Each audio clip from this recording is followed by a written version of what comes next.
Alors bonjour et bienvenue dans cette première vidéo de la chaîne officielle Micromania et Kirsch. Alors j'ai décidé de faire cette vidéo tout simplement parce que on a eu le 25 et 26 septembre juste là la convention Micromania qui en gros est une convention à laquelle sont conviés tous les responsables de magasins ainsi que les personnes du siège. Et c'est l'occasion pour nous en fait de rencontrer les éditeurs de jeux vidéo, d'avoir un échange avec eux et surtout de pouvoir voir toutes les nouveautés, pouvoir tester beaucoup de choses. Voilà, c'est pour ça que je voulais vous en parler. Je me suis dit au lieu de faire un grand pavé que personne ne va lire, j'allais faire une vidéo, ce sera un tout petit peu plus interactif. Alors, je vais vous parler du coup un petit peu de tout ce qu'on a pu voir. Le but n'est pas du tout de faire une critique de jeux vidéo, je ne prétends pas critique, il y a assez de youtubeurs qui font ça bien mieux que moi. C'est vraiment juste de vous présenter grosso modo ce qui va venir les prochains temps, et il y a pas mal de bons trucs. Alors je vais prendre ma petite liste parce qu'il y avait beaucoup de choses, je vous dis tout de suite, ce sera fait un petit peu dans le désordre, il y aura sans doute des oublis parce qu'on a vu plein de choses. Et je commence tout de suite par Battlefield 1. Alors vous savez maintenant tout ce que je vais sortir. On a eu la chance en exclusivité mondiale, parce que oui, il y a eu beaucoup d'exclusivité mondiale pendant cette convention, de voir du jeu en direct de la campagne solo de Battlefield 1, puisque forcément c'est un jeu qui est très attendu pour son multijoueur. Les plus gros fans ont déjà forcément testé la bêta. On a eu la chance de voir l'introduction de la campagne solo et très honnêtement, voilà, j'ai été très impressionné graphiquement, il est magnifique, l'immersion est très impressionnante, surtout au niveau des bruits, des effets d'explosion, voilà, c'est tout simplement magnifique. L'introduction en fait c'était on rentrait dans la peau d'un personnage et en fait dès que ce personnage mourait, on se téléportait dans le corps de quelqu'un d'autre, donc on allait à différents lieux de bataille, on était un moment dans un tank, etc. Et voilà, on voit aussi qu'il y a une volonté de la part de DICE de mettre l'accent aussi sur le côté historique et de rappeler que même si c'est un jeu, voilà, la guerre n'en est pas un, et voilà, j'étais très impressionné, on a vraiment l'impression de regarder un bon film de guerre, et je pense que ce jeu va être très bien. Ensuite, Titanfall 2, donc pour les joueurs et Xbox One, vous avez déjà pu jouer à Titanfall le premier. Cette année, je rappelle que tout le monde va y avoir droit puisque Titanfall 2 sort sur Xbox One, PS4 et PC. Donc tout le monde sera ravi de pouvoir y jouer. Pareil, ça a l'air fort sympathique. La nouveauté cette année, parmi d'autres, c'est qu'ils ont rajouté un mode campagne. Donc c'est ce qui était peut-être un tout petit peu reproché au premier. C'est réglé, il y a un mode campagne avec une histoire voilà, j'en dévoile pas plus, mais grosso modo ça a l'air sympa, on verra ce que ça vaut, mais c'est toujours un plus. Et il y a pas mal de nouveautés aussi sur le mode multijoueur. Donc je crois qu'il y avait 6 titans, alors je vais pas faire la liste là devant vous, mais en tout cas ils avaient chacun leurs caractéristiques. Il y en avait un qui avait une méga épée qui s'appelait Ronin, qui faisait des combos de fou, il y en avait un qui lançait des missiles à tête chercheuse, il y en avait un autre qui faisait des espèces de Hulk smash par terre, enfin voilà. Ça a l'air bien sympathique, il y a aussi beaucoup plus de spécialités au niveau des joueurs de terrain. Par exemple, on peut, un peu comme dans les Halo, envoyer trois avatars en fait, qui sont des leurs, placer un espèce de bouclier, enfin voilà, il y a des compétences en plus. Ça a l'air bien nerveux, bien sympathique à regarder. Voilà, donc Titanfall 2 à suivre. Ensuite, alors toujours dans le désordre, Final Fantasy XV. Pareil, toujours en exclusivité mondiale, on a pu voir du gameplay en live de Final Fantasy XV. Voilà, alors sans rentrer trop dans les détails, le jeu a l'air très beau. Un monde ouvert, beaucoup de possibilités, on peut toujours se déplacer sur son chocobo, même si le jeune homme fait des bruits un peu bizarres quand il est dessus.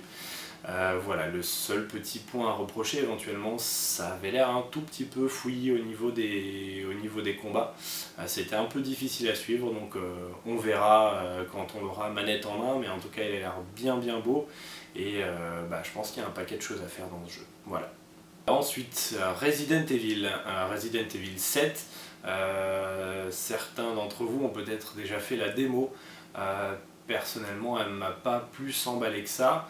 Par contre, on a eu droit à un peu de gameplay, toujours en live. Ça m'avait l'air un peu plus sympa.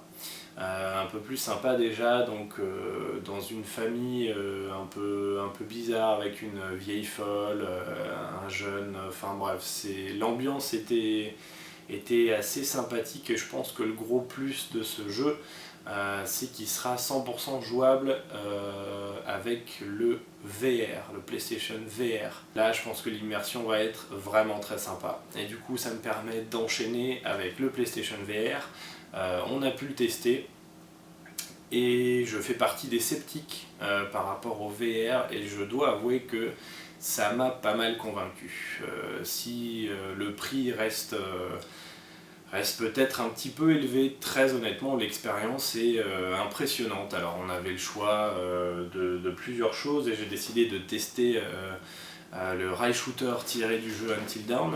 Et aujourd'hui encore, quand j'y repense, j'ai l'impression que j'étais dans ces pièces-là, vraiment. Je me souviens pas avoir le casque sur la tête. Au niveau des mouvements de la tête de la caméra, c'est juste parfait. Bon, j'avais un petit clipping rouge, mais visiblement c'était un petit bug propre à mon casque de test. J'étais assez impressionné, je faisais pourtant partie des plus sceptiques pour le VR. Voilà. Ça a l'air très sympa, donc si c'est quelque chose qui vous intéresse, je vous rappelle qu'il faut vite le réserver, parce qu'à mon avis, fin d'année, de toute façon, il y aura des ruptures dessus, donc n'hésitez pas. Je sais que c'est difficile d'investir dans un produit comme ça quand on l'a pas testé. Je suis pas payé par Sony pour dire que c'est génial, etc. C'est juste mon point de vue, je l'ai testé, et pour en avoir parlé avec d'autres collègues qui étaient tout aussi sceptiques que moi, ça a convaincu pas mal de monde. On passe d'une technologie plutôt futuriste avec le VR à une technologie rétro-futuriste avec la mini NES. On a eu l'occasion, elle était en test. Je vais rien avoir d'exceptionnel à dire dessus, si ce n'est qu'elle est vraiment toute mignonne, toute choupie. C'est vraiment une NES en plus petit, donc ça donne un côté très mignon. J'ai été très agréablement surpris par la qualité de l'image. Donc forcément, c'est des jeux qui ont la qualité d'image de l'époque, mais le grand problème aujourd'hui, quand on branche sa NES de l'époque sur un écran HD, pour ceux qui arrivent encore à la brancher dessus, c'est que la qualité d'image est tout simplement dégueulasse. Là, l'image, on l'a vu sur des très grands écrans, et voilà, parfaite, super propre. Branché en HDMI, on a la possibilité de jouer en 16/9 ou en 4 tiers. On a pu se faire plaisir sur du Double Dragon avec un collègue. Et c'est tout simplement super. Alors dans les magasins à l'heure actuelle, il me semble qu'elle n'est plus réservable, mais il me semble que sur le site il reste encore des quantités, donc les gens qui ont loupé le coche, allez sur micromania.fr, et je pense que vous pouvez encore en commander pour la fin d'année, puisque c'est un produit qui va être clairement en rupture. The Last Guardian, j'ai pas forcément grand chose à dire dessus, puisqu'on n'a pas vu énormément de nouveautés dessus, si ce n'est un trailer, mais tout simplement pour rassurer tout le monde, vu que c'est un jeu qui est reporté depuis je sais pas combien de siècles, il va bien sortir cette année, c'est promis, c'est sûr. Donc voilà, le jeu va sortir pour les fans de la première heure, pardon, de Ico, Shadow of the Colossus, etc. Le jeu est là, il arrive, promis, il sera pas repoussé. C'est la bonne nouvelle. Ensuite, j'avais envie de parler de Dishonored 2. Donc, pour ceux qui ont fait le premier, c'est un jeu qui a une ambiance et une direction artistique très particulière. Un espèce de Londres steampunk, avec une direction artistique propre, très particulière, qui donne une ambiance vraiment unique au jeu. On a pu voir un peu de gameplay pour le Dishonored 2, qui a l'air de rester vraiment très fidèle au premier, avec surtout des nouveautés. Donc on incarne deux personnages cette fois-ci, qui vont du coup avoir des pouvoirs un petit peu différents, dont celui de ramper en mode ombre, donc on est beaucoup moins visible par les autres. On va pouvoir lier les gens par la pensée, c'est-à-dire que s'il y a 3 personnes qui sont réparties, on peut lier les 3 personnes, et ce qui va arriver à une personne va arriver aux 2 autres. Donc si on décide de tuer une des personnes, les autres meurent de la même manière, et si on l'assomme, les autres tombent dans les pommes aussi. Voilà, il y a plein de petites nouveautés. Il a l'air toujours aussi beau au niveau de l'univers, surtout du level design. Il y a des trucs assez balèzes avec une partie où il y a des pièces, des murs qui descendent, etc. Voilà, je pense que ça va être un très bon jeu. Et je rappelle que si vous le réservez, vous aurez droit à un très joli foulard en exclusivité chez Micromania. Donc n'hésitez pas. Toujours dans les deux, donc dans les suites, je vais parler maintenant de Watch Dogs 2. Les clients attendent beaucoup du 2. On a eu l'occasion, toujours en exclusivité mondiale, de voir du gameplay, même si on a été un petit peu sceptique avec quelques collègues concernant l'intelligence artificielle, puisque c'est quand même arrivé qu'il y ait une voiture qui fonce dans une maison et que les gardes soient pas plus affolés que ça, ou qu'on cambriole un coffre et que ça les gêne pas plus que ça, mis à part ces petits bugs qui seront sans doute corrigés d'ici là. Je pense que le jeu peut être pas mal, il a l'air beaucoup plus fun que le premier, avec beaucoup plus de second degré, il y a des personnages un petit peu farfelus, on se rapproche clairement d'un GTA, et voilà, donc je pense qu'il peut être très sympa. Son point fort, ça va être un petit peu le second degré, ça va pas aussi loin qu'un Saints Row, mais voilà, je pense que ça peut être un très bon jeu, on attend de voir pour la suite. Call of Duty, que dire sur Call of Duty? Alors visiblement la campagne sera un point fort cette année, on n'a pas vu grand chose, mais c'est visiblement un axe fort cette année dans Call of Duty Infinity Warfare. Au niveau du multijoueur et de l'ambiance générale du jeu, on a eu un peu l'impression d'assister à un mélange entre Halo, Titanfall et Destiny. Donc on s'éloigne pas mal de l'esprit Call of Duty, c'est vraiment du fast FPS très nerveux.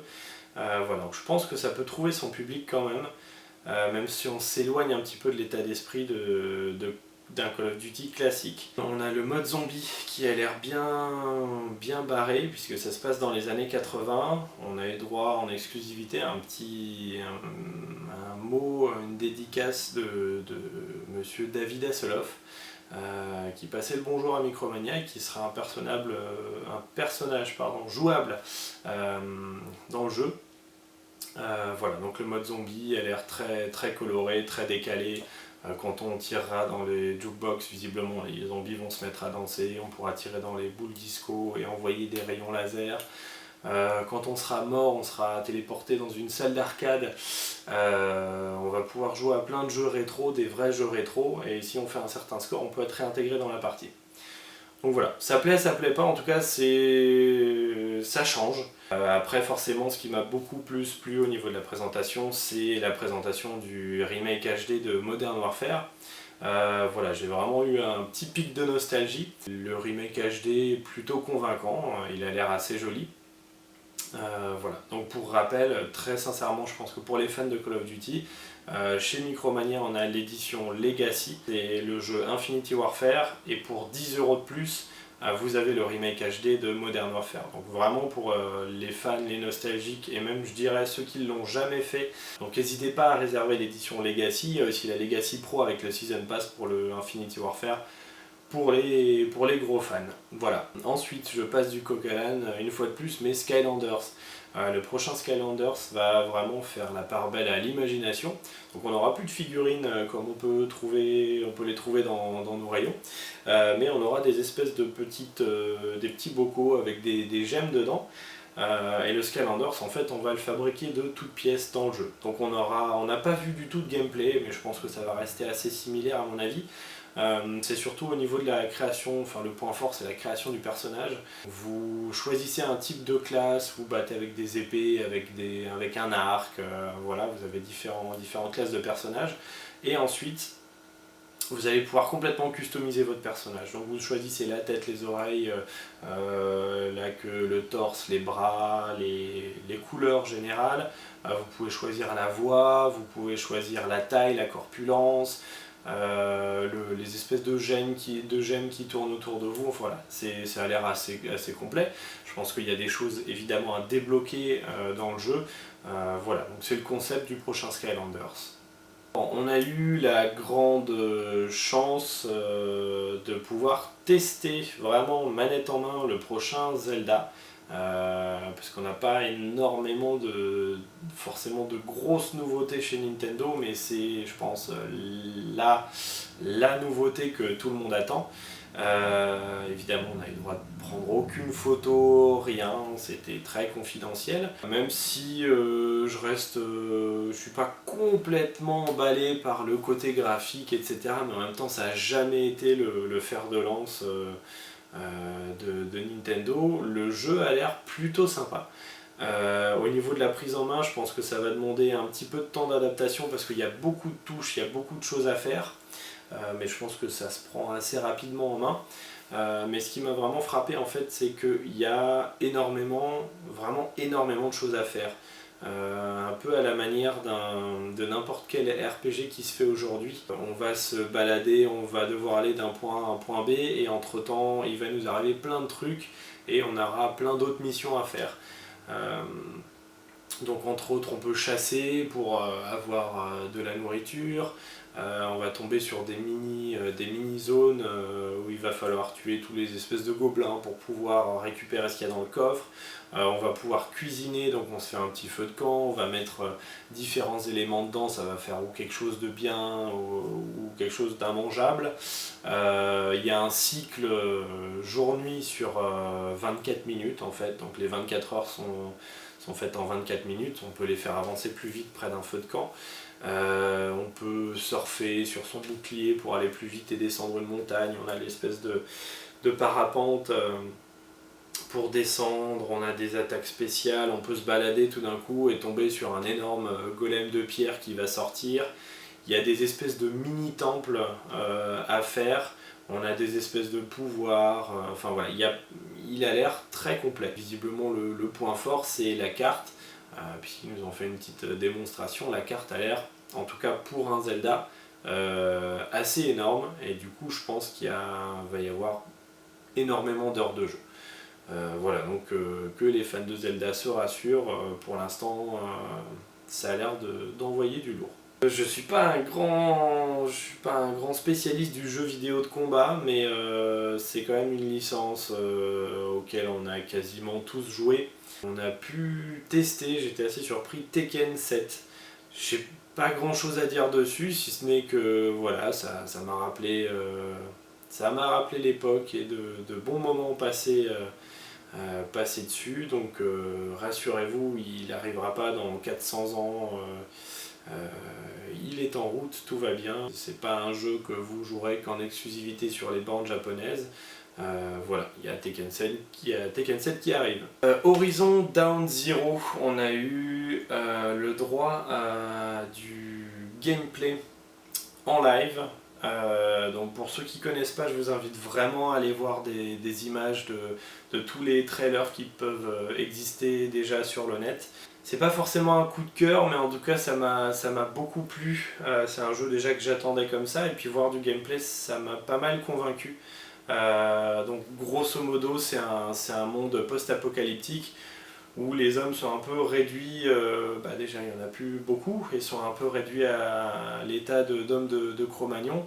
Et en fait les animaux, c'est des animaux, la Terre est peuplée d'animaux technologiques. Donc on voit des espèces de grands diplodocus avec je sais pas, avec des fils électriques de partout. Il y a des animaux un peu hybrides comme ça qui peuplent la Terre, et on incarne une héroïne. Et dans cette séquence de gameplay en fait, donc Le but c'était de se rendre à un endroit et pour ça on allait chevaucher un espèce de taureau cheval bizarre, et en fait on a la possibilité de hacker les animaux vu que c'est des animaux technologiques. Donc on s'est un peu approché en mode furtif, un peu comme dans un, je sais pas, comme dans un Far Cry, on pourrait le faire. Et on s'est rapproché de l'animal, donc on l'a hacké, on l'a piraté, du coup il est devenu docile, on a pu se mettre dessus. On a pu voir aussi qu'il y a des animaux qui ont des spécificités, par exemple il y a une espèce de petit vélociraptor qui fait office de garde, donc il se balade avec un espèce de phare au niveau de la tête, donc il faut rester baissé dans les hautes herbes pour ne pas se faire remarquer. Et puis on a eu une phase de gameplay contre un espèce de boss entre guillemets, et ça a l'air très sympa. On peut placer des espèces de pièges, il va falloir essayer de faire surchauffer l'animal en question, enfin le robot animal en question. Voilà, ce qui était surtout très impressionnant au final, c'était sur le plan graphique. Il est très très beau. À plein de points de vue, que ce soit les éclairages, enfin voilà, il a l'air très très beau. Après, reste à voir d'un point de vue scénario et contenu, qu'est-ce que ça donnera. En tout cas, il donne très très très envie. Voilà. Alors, je vais vous parler maintenant de Mafia 3. C'est un jeu qui est plutôt attendu. Il y a une grosse campagne de pub autour de ce jeu. Ça a l'air fort sympathique. On a pu assister à une mission d'infiltration dans un immeuble pour aller éliminer un mafieux. Voilà. On a l'impression de manière générale que ça s'attend un petit peu à se rapprocher d'un GTA au niveau de l'interface, etc., de la manière dont on peut se déplacer, etc. dans le jeu, mais je pense que le gros point fort de Mafia 3, ce sera vraiment l'immersion et le scénario qui ont l'air d'avoir été vraiment très travaillés. Je rappelle aussi pour l'occasion que pour la réservation du jeu Mafia 3, vous avez un super portefeuille qui est offert, donc c'est une exclusivité Micromania. Voilà, si le jeu vous plaît un tant soit peu, attendez pas la dernière minute, réservez-le et puis voilà. Je terminerai juste avec, j'en ai sans doute oublié, hein, parce qu'il y a eu tellement de choses que j'en ai très probablement oublié tout plein. Juste en petit bonus, on a eu très vaguement l'annonce de Ni no Kuni 2, voilà, bon, qui a déjà un peu fuité sur le net, mais voilà, c'est une bonne nouvelle. Pour ceux qui ne connaissent pas, je vous invite à essayer de mettre la main sur le premier Ni no Kuni, mais voilà, c'est une bonne nouvelle. Voilà, donc c'est la conclusion de cette vidéo. Merci de l'avoir regardée jusqu'ici, s'il y a encore des gens qui la regardent, parce qu'elle est très longue, peut-être un petit peu trop. Je terminerai juste en disant que les conventions Micromania, c'est aussi le moment de parler de l'avenir, etc. de la boîte. Dans ce qui nous a été dit et présenté aussi en accord avec les éditeurs, une des volontés, c'est vraiment de pouvoir continuer à vous proposer des exclusivités Micromania. Donc j'entends souvent qu'il y a tel et tel jeu quand il sort qui est un peu moins cher à gauche, à droite dans tel et tel supermarché. Chez Micromania, au-delà du conseil, on a pas mal de choses à vous proposer, et surtout sur la réservation. L'idée c'est vraiment de vous proposer quasiment à chaque fois du goodies concret, physique, et du DLC. Récemment, vous avez pu avoir, pour ceux qui l'ont réservé, un ballon de basket pour la réservation d'NBA 2K, un porte-clés lithographie pour Destiny. À venir, il y aura un foulard collector pour Dishonored 2. Je l'ai dit tout à l'heure, le portefeuille exclusif pour Mafia 3. Voilà, il y a vraiment des trucs super sympas, et tout ça accompagné de DLC. Donc n'hésitez pas à réserver les jeux qui vous font envie. C'est gratuit, ça vous engage à rien, et en plus on vous passe un petit coup de fil, et puis toute l'équipe de Micromania Kirch se fera une joie de vous laisser même un petit message si vous décrochez pas. Voilà, donc n'hésitez pas à réserver vos jeux, attendez pas la dernière minute, c'est gratuit, ça engage à rien, vous avez des cadeaux, c'est tout bénef. Voilà, donc sur ces belles paroles, je vous souhaite une bonne journée. Et puis je vous dis à bientôt dans le magasin Micromania Kirch. Au revoir.